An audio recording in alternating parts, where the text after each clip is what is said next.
In this video we will be going through 5 of our 15 replacement wheels for wardrobe doors. The B&L 10, the PCH ST70, the N6963, the N6550 and finally the N6551. The other wheels will be covered in another video. This is a concave wheel with a black plastic saddle which is sometimes used in the fitting. There are 2 fixing holes, one on the top and one on the side. Depending on how the original wheels are fixed, you may just use one or both fixing holes. Most old wheels can be removed and replaced without removing the frame around the door.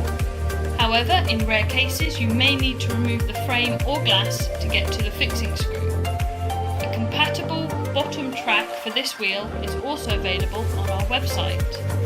The tracks we sell are individual, so you can position them the correct distance apart for your doors, but you'll need to buy 2 tracks. The B&L 10s are sold individually, but we do recommend replacing them in pairs. This wheel is another concave wheel. It has adjustable wheel height and a compatible track is also available on our website. The tracks we sell are individual, so you can position them the correct distance apart for your doors, but you will need to buy 2 tracks. This wheel is fitted to the back of the door and these hooks clip into the metal frame around the door. These wheels are sold individually and recommended to be replaced in pairs.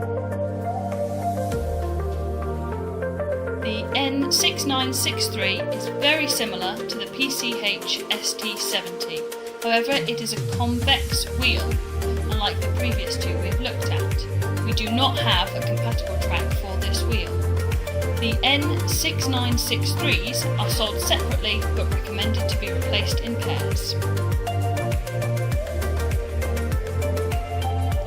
The N6550 is a replacement top wheel and it's fitted on the top corner of your wardrobe door, clipping onto the metal frame with these hooks. The N6550 is sold in pairs and is a replacement for some Acme systems. We do not have a compatible track for this wheel. There is a bottom guide often used with the N6550, which we will talk about next. There's a bottom guide often used with the N6550 top wheel. This is a replacement guide for some Acme systems. The wheel fits on the bottom corner of a wardrobe door, clipping onto the metal frame. And this part sits down into the bottom guide track. We do not have a compatible track for this guide. Thanks for watching! Please feel free to leave any further questions in the comments or contact us on our website. Subscribe to see more videos from us, including part 2 to this video, where we talk about some of the other wheels for wardrobe doors.